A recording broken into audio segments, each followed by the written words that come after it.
You're listening to If Only I Were Wiser podcast, where I, Raina Wilson, your host, will bring together wisdom and raw life stories to provide encouragement and insight. So many times life becomes messy and overwhelming to sift through all the data, research, and influencer must-haves in order to really be the healthiest version of you. If you're looking to learn, grow, and listen to other people's stories in their own wellness journey, then keep listening, because there might just be some wisdom for you.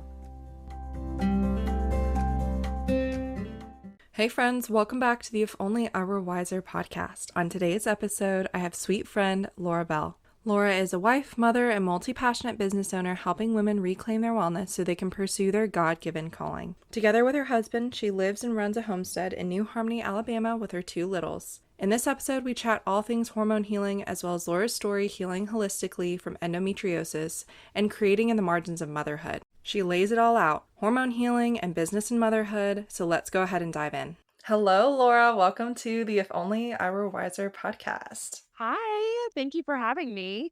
I am just so excited to get to meet face to face. I feel like we've been friends for a while, but not have been able to connect in real life. So this is just really special and I'm really excited.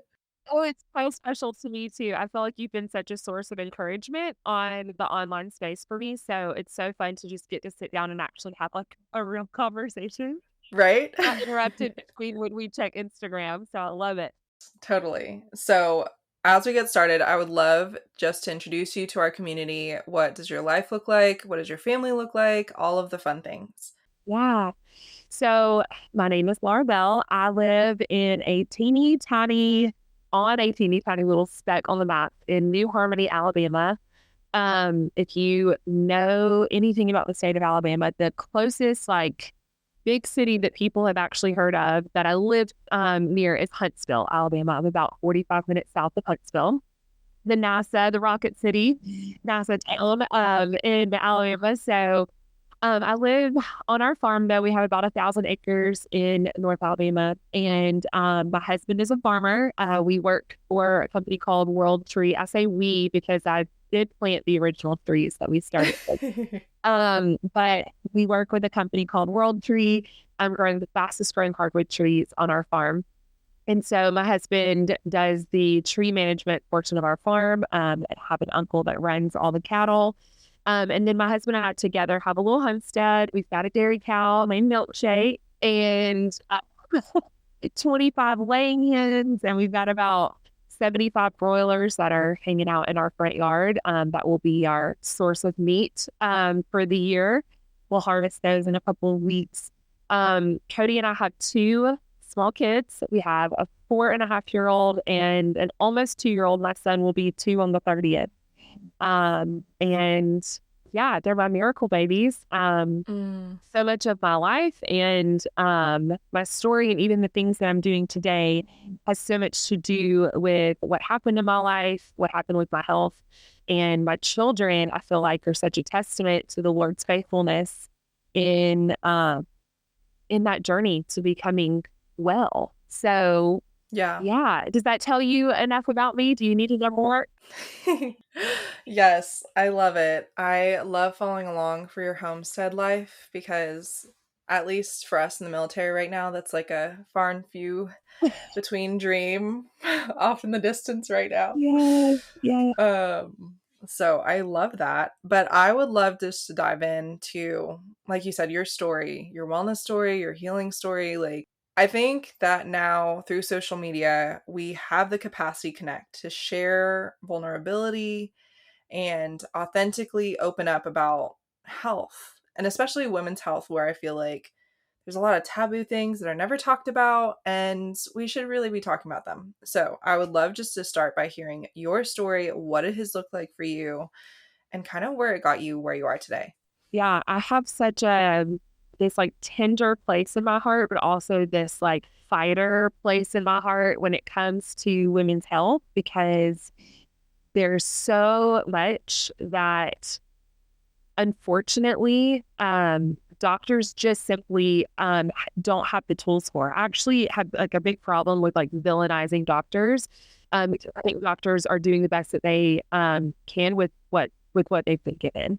And they haven't been given what they need to serve women in the capacity that women need to be served. And that is, it's such a problem, right? And so, for example, I feel like I've always been a person who had relatively good health my whole life. I didn't have any like serious chronic illnesses or cancer or any issues as a child. But when I turned 19, I was a freshman in college and I started to notice that I was having pain with every period. And that seems very like, okay, like cool, you have cramps. But it progressively got worse with each passing day. Like everything, it was like every single month, I was like, this is worse. This is really painful. Like the week before, I'm like, my joints hurt and I'm achy and I'm having hot flashes and I'm moody and I'm overwhelmed and I'm anxious and my skin broke out. I had like, well, I called it like the chin strap. It was just like the chin was just covered in cystic acne. And I'd never struggled with anything like that in my life. So fast forward, I went to the doctor, did the whole annual, everything that you're supposed to do. And I told them that I had painful periods. They offered me birth control. And this became a process throughout, from the time I was 19 until I was 25. I take that back, until I was 26, where no one actually looked. No one actually said, like, what is happening internally that could be causing the pain. They were just like, well, if you take this, it will make it better. And I was a ballerina for years. And so with that came some different type of mood issues for me. But my biggest fear in taking birth control was that it would make me fat. There was I had no other concept about birth control except every single woman that I knew, every girl in high school, every girl in college that took birth control got fat. And I was like 5'11".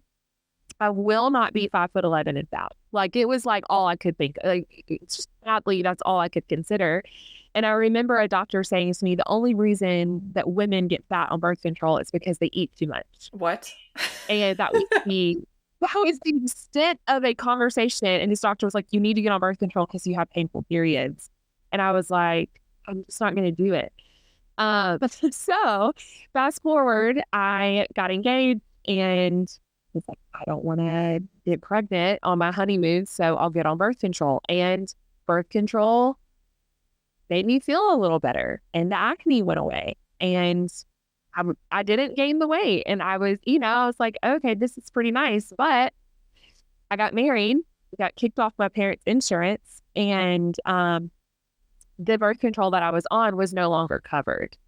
And so they put on a generic brand that was free. And I got on the generic brand and it gave me migraines. And I was all fluctuated and out of sorts. And I had crazy bloating. And I was just like, this just isn't worth it to me. And my husband and I were in such a fragile, broken place when it came to our finances that I was just like, just screw it. I don't even want to look for another option. Like it's over. If I get pregnant, I get pregnant. Like it was that's where I landed. I had no concept of health. I had no concept of what it was doing to me. Nothing was there. Fast forward, I was 26 years old, and every year of college and every year that I was married. So I got married the week after I graduated from college. So my life is like college years and then like immediately marriage. Every single year I would have these episodes about 2 days before I would start my period where the pain would surge really intense and I would black out, I would throw up, I would have these like whole things and it would last about an hour and a half total.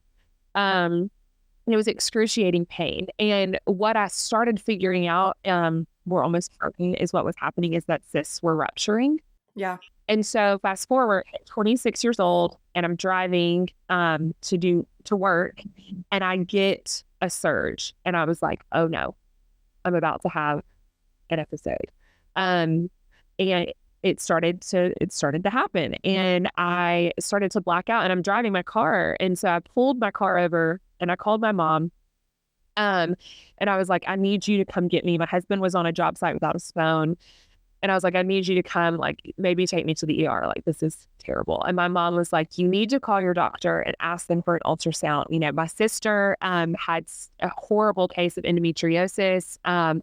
She had ovarian portion because her cyst was large. It was a very horrible experience. And so my mom was like, I think you need to get checked for this. Your sister had it. Like, we need to see what's going on. When I requested an ultrasound, the doctors looked, found 6 and 7 centimeter cysts on one ovary, a 5 centimeter cyst on another, and there were endometriomas, which is a clear sign that there is endometriosis present. The only way they can find out is by going in with surgery. Right. And so they take me in to do an emergency surgery the next day. They were like, we don't want to see this twist your ovary. These are large cysts. And the doctor that ignored me for a lot of years was the same one that came out into the waiting room and looked at my husband and said, this woman is a really strong woman. She has been tolerating unbelievable pain. And I had endometriosis that covered both ovaries, uterus, bladder, rectum. It was everywhere. And I came out of surgery and they were like, you need to get pregnant. Like, you have to get pregnant. And so to make this go away, your choices are have another surgery in 18 months, get on birth control, get pregnant and breastfeed to keep it away, or just go ahead and get a hysterectomy. Like, these are your options for life. And I was like, okay. And I was a little familiar with the process because I have a sister who suffers so greatly from this. And so, I was like, okay, well, I'll get pregnant. Like, right. We've been married for X amount of years. Like, let's get pregnant. And so we start trying, can't get pregnant. I have 20-day cycles.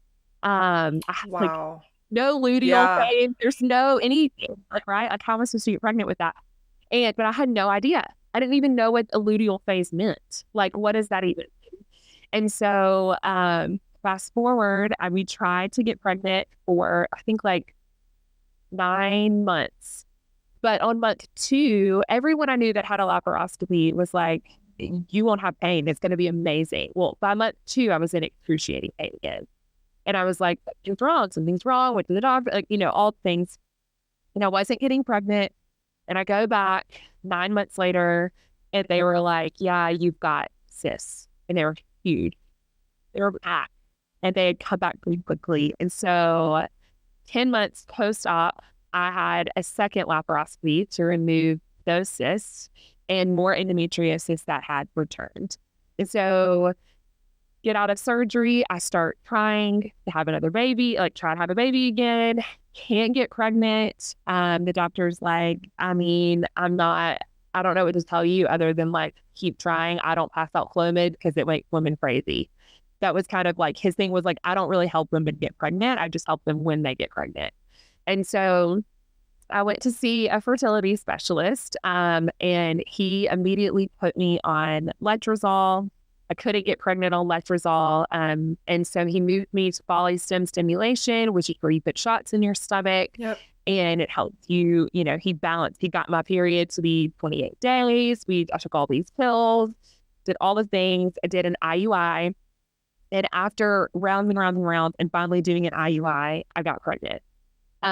Successful pregnancy. It was wonderful. I had all types of gut issues all throughout my life or college years. It went away with pregnancy. Psoriasis went away with pregnancy. Like, everything was just great. And then a year postpartum, I got pregnant again and miscarried that baby. And this is where I think a lot of things changed for me. I had some struggles postpartum in pelvic floor, a lot of hip pain, all types of issues that just weren't needs that were not being met.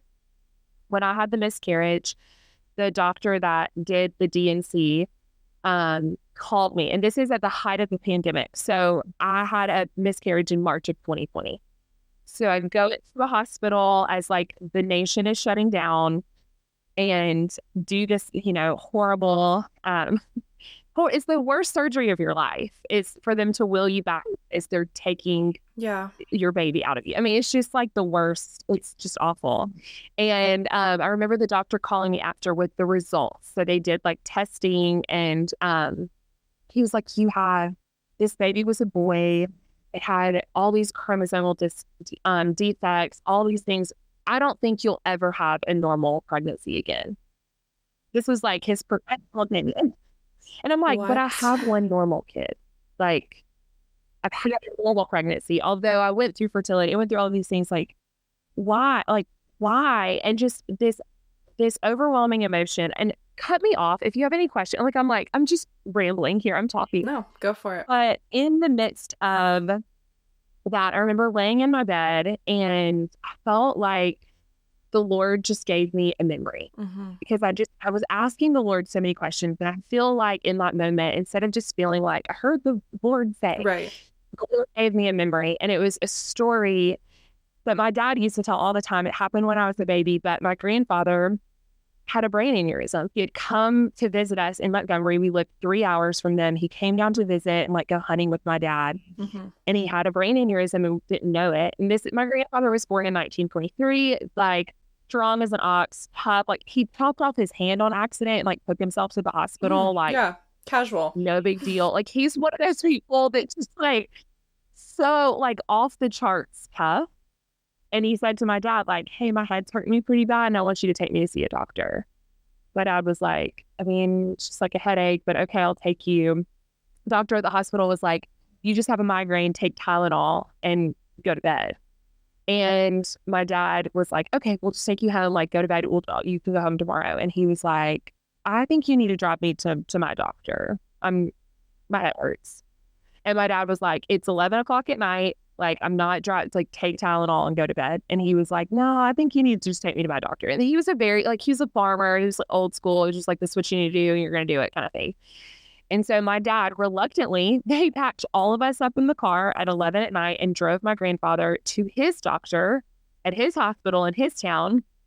And the doctor puts a light in his eye and says, Doc, my grandfather's name was Doc. He said, Doc, you have an aneurysm, and I'm sending you to Birmingham. And just like immediately sends him to like the main hospital in Alabama, like where you do everything. And they were like, yep, it's an aneurysm. Here's 2 surgery options. You need to make a decision in the next like 2 hours. And he was like, I'll let you know in 2 days what I'm going to do. And they were like, no, man, like you don't have 2 days to live if you do this. And he was like, well, I'm going to take 2 days to pray about it. Yeah. Okay. Yeah, he's like getting excruciating pain, but he's like, I'm going to pray about it. And so fast forward, he chooses his option, and he has the surgery. It's successful. Everything was fine. And I was asking the Lord, I was like, Lord, why are you giving me this memory? And I felt so clearly like this knowing of like, he knew there was more. And he said, I will not stop until I figure out what's wrong. Yeah. Had he said, this doctor said take Tylenol and lay down, he would have been dead. Like it could have killed him. But he said, no, like I know that there's something else, and I want to see someone who knows me. I want to see someone who will pay attention to me. And the doctor that shined the light in his eyes, the same doctor that sewed up his nub when he like and knew if he's complaining about his head hurting, this man's in pain. And for years, that's all doctors said to me was take a Tylenol and lay down. Like, just lay down. You're fine. And I was like, no, but like, I'm not fine. Like, I'm not fine. And I can't explain it. And I sound like just this dramatic girl that's like, I have painful periods, but like, I couldn't move for a week every month. And not even every month. I mean, think about this. Like, if my cycles were 20 days apart, that's every 2 weeks that I'm like, laid back out, right? And so much of my journey kind of began when I finally decided, like, I think that there's more to this. And I think that doctors are there to help me when there's serious emergencies and they know what to do to like sustain my life. But maybe there's something more than a pill or surgery. Maybe there's more. And I had no idea if there was. No one in my life taught me that. Everyone taught me just trust the doctor. What the doctor says, just do what the doctor says. And I I decided there's got to be something different. And that led me down a path of being like, oh, yeah, there's like a lot of things that are contributing to this. What can I do to love my body and to listen when it's in pain? Like, not try to make the pain stop, but listen and say, okay, this is what's happening. How can I bless my body, nourish my body, do things that my body needs in order to make the pain eventually go away? What were some of the first things for you that shifted in this transition to finding out that there's more? Well, for starters, again, I just feel like this is step by step the faithfulness of the Lord. But in 2018, like right around the time that I'd had surgery and I was going through fertility, I really wanted a garden in our backyard. And we lived in the city. We didn't live on a farm at the time. We had this small backyard. But I told my husband, like, for our anniversary, this is what I want as a gift, a garden. Did I plant the garden? Absolutely not. My husband did all of it. Okay. So he YouTubed everything. He did it. It was like probably the best garden we've ever had. And in that process, he found Joel Salatin, who is a farmer in Swope, Virginia. He has a farm called Polyface Farms. And he's a regenerative farmer. And so my husband just got really interested in regenerative farming. And I just was kind of like, like my family's been cattle farmers and chicken farmers. Like that stuff's crap. Like it doesn't matter. Sure. And the more Cody researched it, he was like, no, I think there's something to this. So fast forward, I mean, I thought I had an egg allergy my whole life. Cody got me pastured eggs and I didn't get sick. And I was like, oh, okay. So I feel like the first thing that like kind of triggered the curiosity was eggs, because Cody was like, maybe it's not the egg, maybe it's how it's raised. And so fast forward, Joel Salatin released a book with Sina McCullough, and it's called Beyond Labels. And this book, I read it and I thought this was in the thick of me, like maybe there's something else. And so I just started like paying attention to what labels on my foods. I thought food will be it. Like, food's all I got to do. Just like change my food, it'll be fine. And so I focused in on food. I've always been like interested in health. But I went through like a hardcore vegan stage in life and like all the things. And anyways, reading Joel Salatin, I realized like there's so many ingredients, so many things that like I don't know what it is, and I'm eating it because I think that meat is somehow bad. And so really learning from him kind of set me off. And then I got some essential oils, and somebody said it could help hormones, and I was like, okay, like, all right, let me tell you about ovarian cysts here. Okay. Let me tell you about pain. Like ovarian, the episodes that I used to have, like I went through child labor and it didn't even scratch the surface of some of the pain that I had. So like, I'm just like, no, oils are not going to do anything for me. But then they did. But then things changed. But then I like got rid of candles because somebody was like, it's really bad for your hormones. So I was like, okay, I'll give it a whirl. Like I was an anthro candle hoe. Okay. Like I was all about some anthro candles. Yeah. And I still love them. Don't get me wrong. Those things are delicious. But I realized like, oh wow, there's like a lot more to this. And I can enjoy other really good smelling things that are not harming me.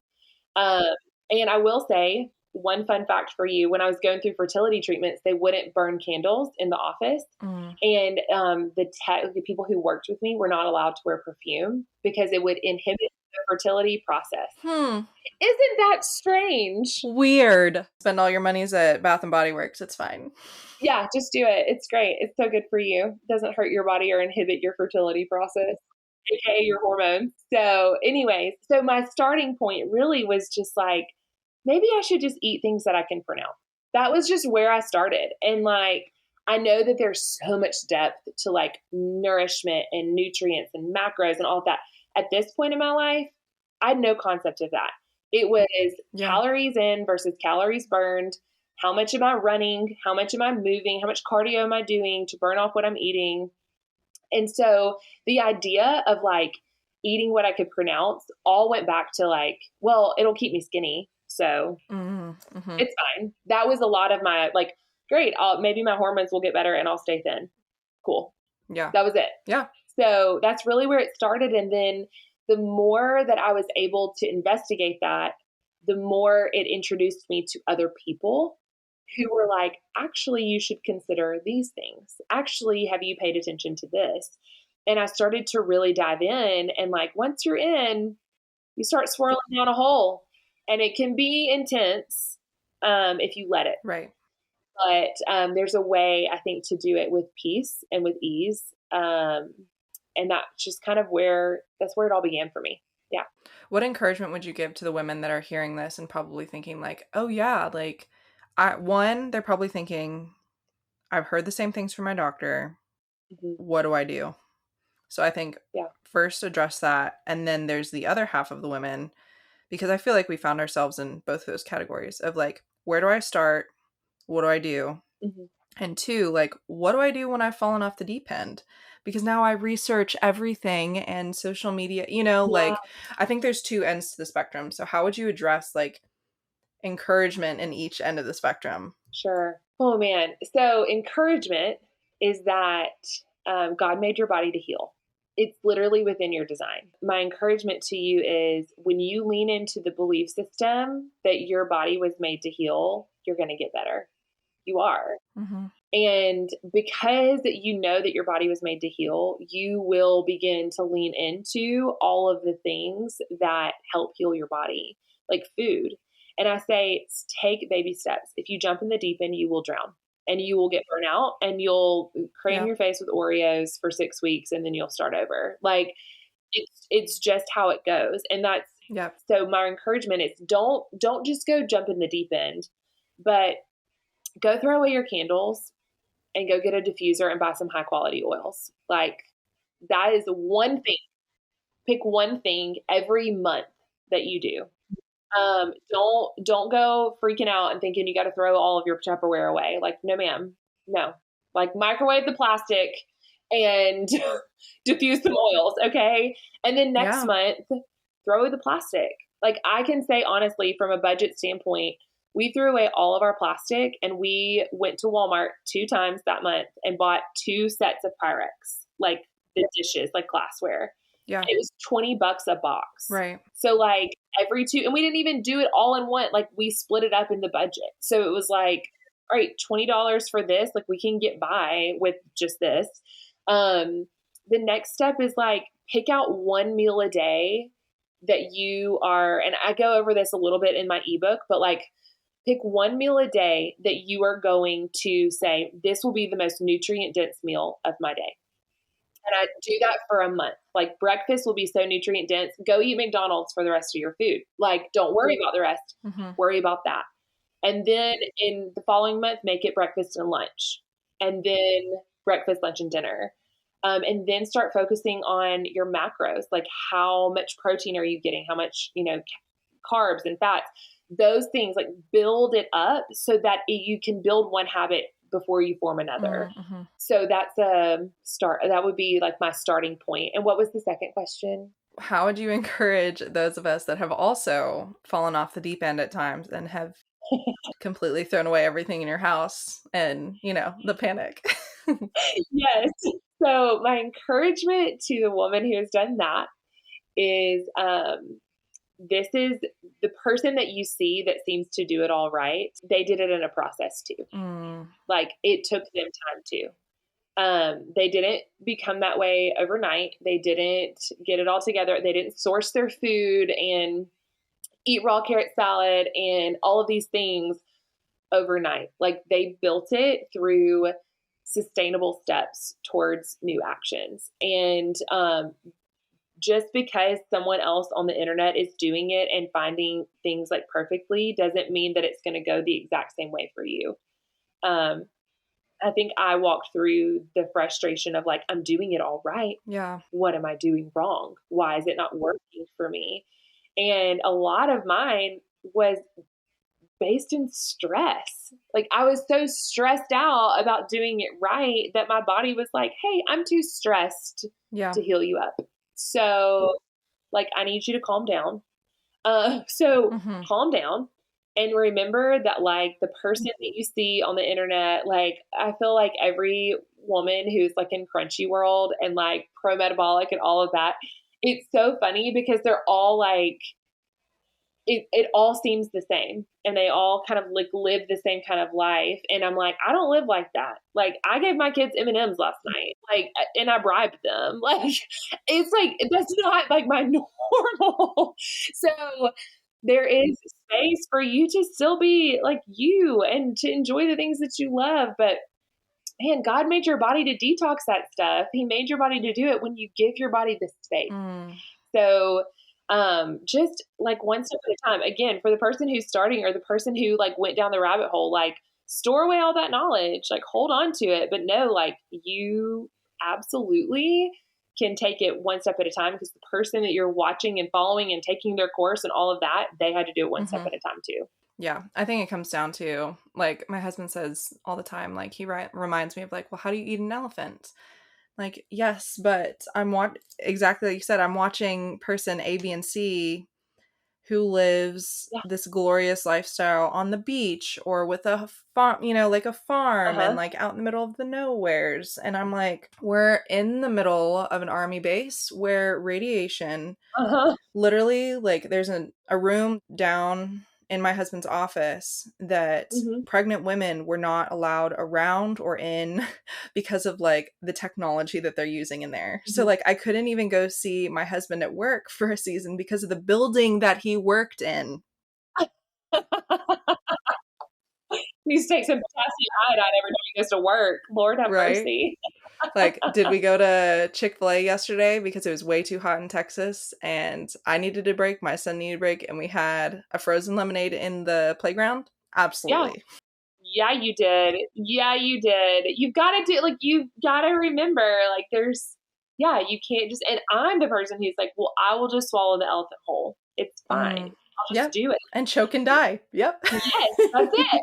I'll jump in the deep end and drown. Like, it's fine, because I have more of an ADHD prone brain. So like, I'm all about, like, I laser focus for like a month and a half on something, and then all of a sudden I'm over it, or I'm burnt out because all I've done is focus on that. And just for some perspective, like my husband and I live on a farm and we've built up a homestead, but let me give you some reality on that. We have we have 25 laying hens right now. I think we have lost at least 55 or more, to predators. We've built everything under the sun and predators come in and eat them. We got a dairy cow a couple of weeks ago, like a couple of months ago. And I love this cow, but she's really cramping my style, right? Like, she's great, but we got to milk her every day. Like, can't go away overnight. Like, you can't, there's so many pieces of that I think are really glorified, but you have to understand that, like, there's pieces of it that are like, aren't that cute. I looked at my husband, I was like, we need to dry that bad boy up. Like, let's freeze some milk. We're going to dry her up till she has her baby. Like, I need a break. I need a second, So there's a lot to be said for like just taking it a step at a time. Like, just because you see somebody has a dairy cow on the internet, like, meh, there's a lot of hard work. That's hours of work every day that we have to put in towards an animal. That doesn't include our job. So, or keeping your kids alive, but all that people see is, the, again, health nutrients and like buzz about raw milk. So everybody's like, oh, raw milk. But I've even had that conversation with my husband of like, financially, even if we were to get out of the Army in the next year, we can't afford it. Like, there's no way. We have looked at land options in Waco, which is like closest to us, and millions of dollars. Like, there's no way, But I don't think that people are talking about that on social media and being like with these. And again, there are a handful of people that I love and adore and are so transparent and are so authentic on their platforms. But there's a lot that if my heart goes unchecked, I'm watching these people wishfully and completely missing the blessing that the Lord has given me in my own space. Absolutely. Wishing away the season that you're in. When the season you're in is teaching you so much. It is so much. And I mean, personally, I've been in that where I'm just like, so ready for this. I want us to be able to have this passive income and this passive income. And like, we're working towards that, but we aren't there yet. And again, you see people on the internet are like, I made this much money in 4 weeks. Like, just do this and you can do it. And like, it's just not real. It can be real for some people, but it's not my reality. And so, like, where I am, where are my feet planted? What am I capable of doing? Okay, so you can't buy raw milk. Okay, buy organic eggs. Like, okay, don't buy organic eggs. Like, don't buy the generic brand of Pop-Tarts. Like, just buy like an organic brand. Like, small things. Because I mean, my sister, I call her the skinniest fat person I've ever met, and it's because she eats like a fat person, but she's like this big around. And it's amazing, like, for her, like, just saying like, oh, well, just like this pasture raised eggs give you these nutrients more than this. And she's like, oh, she has 6 boxes of Pop-Tarts and Doritos and everything under the sun in her pantry, but she's got organic eggs in her fridge. There we go. And I'm like, your babies are getting some good nutrients from those organic eggs. Good. All you need. Yeah. Right?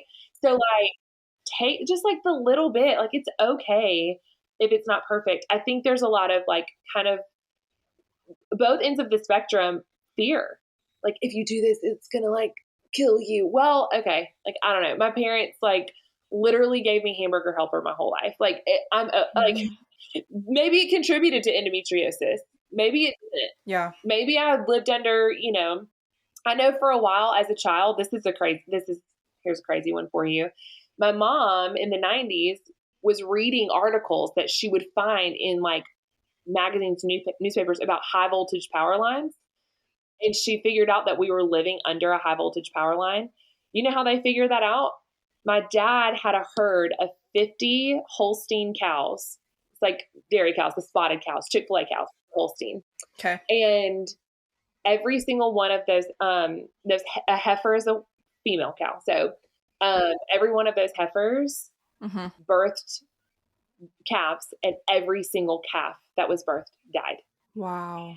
And my parents were like, what's going on? Like, and my dad grew up on a farm. He was like, this isn't normal.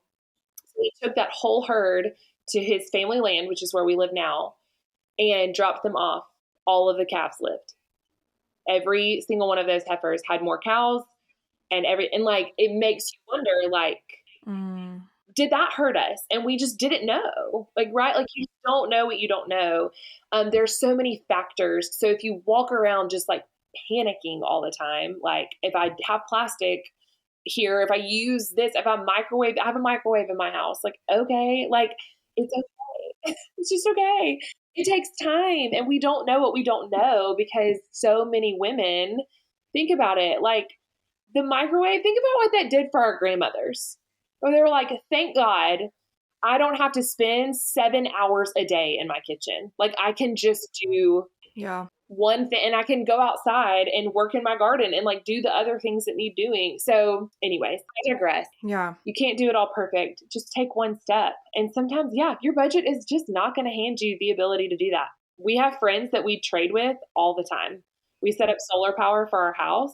There's no way that we would have done that had we not had a close friend who is an electrical engineer who freely gave us his time, effort, energy, connections, everything to set it up for our house. We give them free eggs, free milk.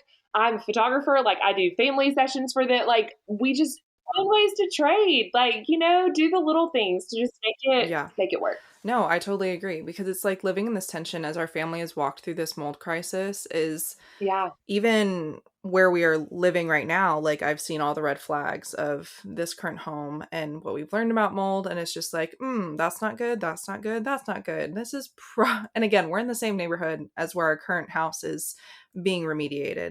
Not healthy, but I had to process that walking into this new home, which we will literally only be here for another week. This new home is safe. Like, I have to believe that, because if I continually move, and again, we've gone through this whole decontamination protocol, which, like, yes, is warranted for the situation we're in. But if I continue living in this fear of, I never know what house I'm going to live in, it's going to be safe. What degree of hotel am I staying in? Or can I go visit friends? Like, I can't live in that anymore. And that's a spirit, like, the Lord gives a biblical basis for that. and it doesn't matter what eggs you're eating, what milk you're drinking, what EMFs you're avoiding. If you're stressed, like, the freak out, because your body will not heal. And the Lord designed our bodies that way with a foundation for rest. 1000%. He rested. We're created in his image. The Lord himself rested. Like, he was like, I am going to take a break. I did all this stuff. The coolest thing too, is the Lord created the world with frequency, like with his voice. The sound of his voice created frequency. So what makes us think that the words that we speak and the thoughts that we think are not creating frequencies that could be creating dysfunction just from the simple act of being angry or anxious or fearful or speaking out things that are not truth? Like, if the Lord could create the heavens and the earth with frequency of his voice, don't you know that if we're created in his image, the frequency of our voice, the sound, the feelings, the emotions, all of that is going to play a role in the healing process that we can have. Mm-hmm. And especially creating a healthy environment as mothers. Absolutely. Like, I do try and feed my son, like, nourishing things. Yeah. But I also know that if I'm stressed about Red 40 and the popsicles that we got at a family function, it's not helping anybody, No. And my daughter, she literally like looked at my mom the other day and she was like, Mimi, do these have dye in them? And my mom was like, I know who your mother is. But that's awesome. It's like, she still ate it. Like, she was just like, oh yeah, it had dye in it. She has no idea what that means, right? A girl at one of her teachers at preschool was like, Emily, do you want some milk? And she was like, is it raw? They were like, I don't know what raw milk is. Like, like, they're just like, right. You're this really strange kid. She did tell one of her teachers at school one day, she was like, you're a grown lady, literally pointed her finger. You're a grown lady. You probably need to be eating eggs for the folate. Oh my gosh. And I was like, what? You're 4. That is so funny. Oh, hysterical. And like literally the teacher told me, it was like, hey, what's folate? And I was like, oh, like, and I started explaining it to her and she was like, well, your daughter knows what it is too. And I was like, great. Oh, well, good. I'm glad that I can help you in your women's health and vitality. Oh, that's funny. Oh yeah. So, well, I kind of want to shift gears a little bit, but speaking on words, I know that you've been working on a book, and I'm so curious about what that process has looked like for you, like in motherhood, in like keeping your home, but also like navigating this tension and this like word and mission that God gave you. Yeah. Because that's so exciting, but I'm sure nobody sees from the outside all the blood, sweat, and tears that goes on behind closed doors. Yes. Oh my goodness. It's been quite the journey. I can say that about a year, probably 2 years ago, because it was right before I had my son. Like, I was big pregnant. I was running a business from home, and I have nothing against like any network marketing or anybody who does work on social media and stays full time. But I was doing that, and I was always on my phone. I was always like, hold on a second, let me do this. Hold on, like that kind of tension. And I remember one day my daughter was like, Mama, put down your phone. Like, she looked at me and said that. Listen, my 4-year-old, she's literally been talking since she was like 15 months old. So like her vocabulary was pristine at 2.5. And I remember just this like thought came over me, like, this isn't serving her. Like, this isn't something that is like, this is really good that I'm home all day with her and I'm on my phone all day. And I'm like, this isn't serving her and it isn't serving me. And I can do everything, but I can't do it all well. So I've got to figure out what to do. And again, in kind of the crunchy world, people are like, stay home with my babies. I'm with them all the time. You see me like building this 7-figure business with my kids on my hip. And I am just here to tell you, I think it's all a lie. I think that some women can do that. But they've got someone coming in and helping them. There's no way that they're creating what they're doing all by themselves and running a business and doing it all perfectly. They have a spouse that's home with them. They have somebody that comes in and help. They have the money to literally have somebody do all the work for them. Mm-hmm. There's no way that they're doing it without sacrificing something, whether it's their children or whether it's their own business. Something is going to get basically, I mean, for a lack of a better word, like the half-assed portion of it. And so I hit a point where I was like, my daughter she needs a place to go, and I need her to go somewhere while I work on these things. And it doesn't have to be full time. And so she goes to preschool. My son goes to preschool. They go 3 days a week. And on the 3 days a week, that is when I do everything that I do. That's when I write my book. That's when I create social media content. That's when I like plan out everything so that on the days that I'm home with them, it's monetized. It's already like, it's all laid out. All I have to do is click post and I'm on my phone for 10 minutes and I'm with them. So when it comes to writing my book, this whole process, it has been grueling in a sense that this book has been, I think, a very healing process for me. And it's been something that I've wanted to do forever, but I've never felt like I could. A lot of imposter syndrome, a lot of feeling like I don't have a big enough following. I don't have this. I don't have that. And finally just being like, I'm going to do this just because I know that this is what I'm supposed to be doing, whether it's right, whether it's perfect, whether I have a million people that care about it. I just have to do the work. And my kids went to preschool, and on the days that they went to preschool, I worked on my book. And when they were home is when we planned fun activities together, and I did laundry and did the dishes. And I told my husband, I said, there are going to be 3 days a week where the dishes will be piled up and this house is not going to be clean. It's not going to be put together. And we're going to have to live around this for a season because this is all I have capacity for. And when I learned what my capacity was, it made the whole process like so much more enjoyable, not only for me, but for my kids. Like, oh, like mom is paying attention to me. Like this isn't divided time. When it comes to our family, like we put our phones in a basket at 5 o'clock and we put them on loud. If somebody needs to get in touch with us and call us, that's fine. But like we eat dinner around the table. It's a priority. It's a nightmare with a 4-year-old and a 2-year-old. Like, are you kidding me? Like who has a good time doing that? Not me, but I'm going to do it so that when they're 18, they'll sit at a table with me. Yeah, that's true. So that's the point of it. All the accounts that teach you how to feed your kids, that crap doesn't work on my kids. And it's fine. Like we get 5 solid minutes with them and then they're like losing their biscuits.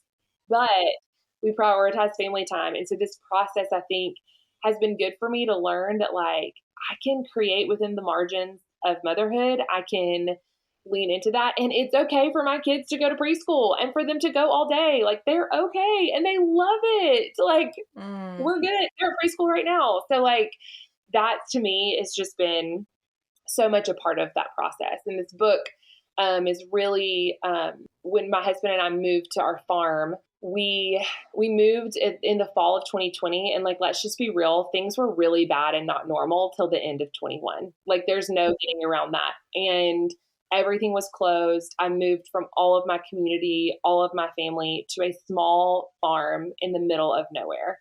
And the biggest city too has had 8,000 people in it. And nobody gave 2 craps that I lived here or wanted to try to be my friend. And I had no opportunity. I was at home alone. And so I feel like this book is really a reflection of my life, the moments of my childhood and my teenage years. And then even in the moments of moving where the Lord took me back. The subtitle of the book is called You Can Always Come Home. Following the breadcrumbs of my past to find hope for tomorrow. And it's all about like understanding that your tomorrow is all going to be okay. God has already given you the proof. Like he gave you proof in all the small moments that seemed like nothing when you were living it and became everything when you were in a new season, living in your own personal hell. And you need to know that like somehow mercies will be new tomorrow. Somehow, some way, this will get better. And it did get better. And I did make friends and churches did open and people stopped freaking out about the vaccine and they stopped, like all of these things. Yeah. got better, but it took time, and it took trusting that there are new mercies every single day. And so my book is very much revolved around that focal point. Wow. Laura, I literally am covered in goosebumps. Yay! Just listening to you talk about that. And I know that it's been this like passion project for you, and it's been this like culmination of the Lord's faithfulness. So even just seeing you like light up about how you're talking about it. Yeah. Wow. Like I'm gonna get emotional because that's so freaking cool. But I also, it's so convicting to another mom that like even myself, like I told my husband yesterday, like, am I a bad mom because I don't think I can do this all day? Yes. You know, and albeit we've had like a very high stress season the next month. Yep. It's gonna be super high stress. My husband's literally about to leave for 6 weeks to the other side of the country with like no phone. Oh my goodness. So like just the regular rhythms of like military life right now. I cannot imagine. But yeah, I think what you said was just like so convicting about, at the end of the day, my son will remember the fact that we sat on the couch this morning and watched Up for an hour, like cuddled up on the couch. Not the fact that I had to send him outside because I needed to get these 6 posts up because I'm stressed about my followers or these DMs and whatever, because my calling is my son first. So that was super convicting and definitely what I needed to hear. Oh, it's so hard. And I mean, I've said to my daughter the other day was in like a full on tantrum. She was so tired. She was so hungry, and she was so mad at me. And we were driving in the car, and she was just like, you're a bad mom. You're bad at, I mean, just telling me like, you know, a good mom wouldn't make me do this, and a bad mom does blah, blah, blah. And all of a sudden, the last like week, every day, she'll say things like, Mom, would a bad mom help me into my car seat and get me buckled in and give me a snack? And I was like, no. And she was like, that's right. A good mom does that. So thanks for doing it. And I'm like, I don't know if like my husband says something to her. I don't know if like, but it's now this thing. Would a bad mom play I Spy in the car? No, but a good mom would. Thanks for playing with me. Like, it's like, so your kid doesn't. Wow. It's hard. And it's like being home with your kids. Like, I'm here to say, and my husband said it, I put my kids in an extended session at our preschool. And I'm like, I feel like such a horrible mom that I'm doing that. And he's like, the moms that are sending their kids aren't doing, like, they're going home and just taking care of the house. They're not taking care of the house and doing all the things that you're doing. Like, just being a mom, you need 3 days a week to go like run to the grocery store and clean your house. Just that, like, you need the space. Like, you need the extra hour to do what you need to do in a day. And it's okay. Like, there's space for that. So anyways, just to speak to that, I just felt like I needed to. It's hard to simply have no other thing that you're doing and be home all day with your kids. It's so hard. It's so hard. And I'm so thankful for, just like you said, it's all, a lot of this conversation has been around like social media is romanticized and we don't always see all the ins and outs. And those are the parts that I think people struggle with the enemy's lies the most, you know? The most. Yeah, they do. It's so hard. No one sees you cleaning up the poop that just crawled up your kid's back. No one sees that. No one sees like all this stuff that happens to you. Like, they don't see that. I remember a friend of mine saying to me when I was like overdue with Emmy Lou, I was just like, oh, I'm just like so scared about labor. And she's like, here's the thing. Labor is the smallest piece of this, because before you know it, you're going to be in the middle of Target with spit up on your chest and poop dripping down the carrier on your leg. And you won't even remember pushing that baby out. Yes. Like, you are going to be in the thick of what it really is. And it's just life. Like, you're going to eventually teach them how to poop on the toilet. But today they're pooping on you. So it happens. Yeah. Part of it. Yes. My son, literally, I had a friend over the other day and he's interested in potty training. Not really. We're just not going to cross that bridge right now. Yeah. But he I tried to change him. He took off running. So naked little boy running through the house. And then he got up. He has this toy motorcycle, little Tykes thing. Got up, stood on top of it where he's not supposed to stand because it's a sitting toy, and he'll completely bust his face open and peed all over it. Oh my And my friend was like, he's peeing on that. I was like, yep, I'll clean it. Like, didn't hesitate. I'm like, all right, well, okay. I'll get to it in 6 hours. It's fine. If the pee just dries up right there, I don't really care. Yeah, it'll be fine. But Laura, this has been absolutely beautiful conversation, and I'm honestly just so thankful for the kindred spirit. So I would love to connect you with our community. Where can they find you? What sources, resources, services do you have that they can get plugged into? Wow, so many. I am on Instagram. I'm Laura_Jean_Bell. That's Jean, Jean, the girl version. And then on Facebook, I'm Laura Jean Bell. I recently just launched an ebook, 30 Days to Start Your Hormone Healing. And so that just recently released. You can find that in my Stand store and my link in bio on Instagram. I have a website, laurabell.co, and you can find all of the links and resources there as well as my blog. And then recently, I just changed the name of my podcast, which I'm really excited about. Woo-hoo. But I'm the host of the Finding Hope podcast. So excited about that. The shift that is coming with all of that, I'm really thrilled about. So yeah, my podcast, Finding Hope, website, laurabell.co, Laura_Jean_Bell on Instagram, and then Laura Jean Bell on Facebook. So yeah. Oh, love that. Well, I have one final question that we close for all of our guests. If you could provide any wisdom to your younger self or for our community that is listening, what would you share? I would say everything is going to be okay. And I know that that is like a really simple response, but I think for me in my younger years, I always wanted to ask the question, how? How is everything going to be okay? And somebody said, like, everything's going to turn out fine, right?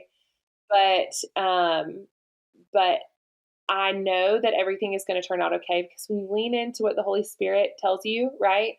The Holy Spirit gave me a story about my grandfather and made me realize that I wasn't listening to my body. I was just responding to it.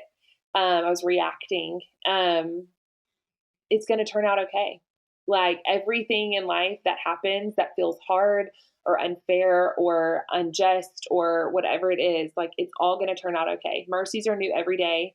And scripture says in Proverbs 31, about the Proverbs 31 woman that she laughs at the days to come. Other version says that she laughs without fear of the future. And man, I think that there's a lot to be said in just knowing that you don't have to know how, but you just need to know that it's going to be okay. So I don't know if that's great, helpful, but that's my knee-jerk response to that question. Yeah, that was the perfect cap for this episode. Well, thank you so much, Laura, for joining us and just being such a light in the social media darkness. So thank you so much for even joining us today. Oh, thank you. Thank you, friend. I loved being here. I will link all of that, and I can't wait to catch you guys on the next episode. Thank you for listening, friend. I hope you enjoyed the episode. If you don't want to miss any wisdom or encouragement, be sure to subscribe to the show. And don't forget to rate and review. Your feedback means so much and helps our community grow. If you're looking for more wellness wisdom and free resources, head over to livingwiselywell.com or get connected with me on Instagram at wiselywell. And if you're looking for a break from the hurried health lifestyle, check out my Return to Rest resource for tangible ways to slow down and finally find rest.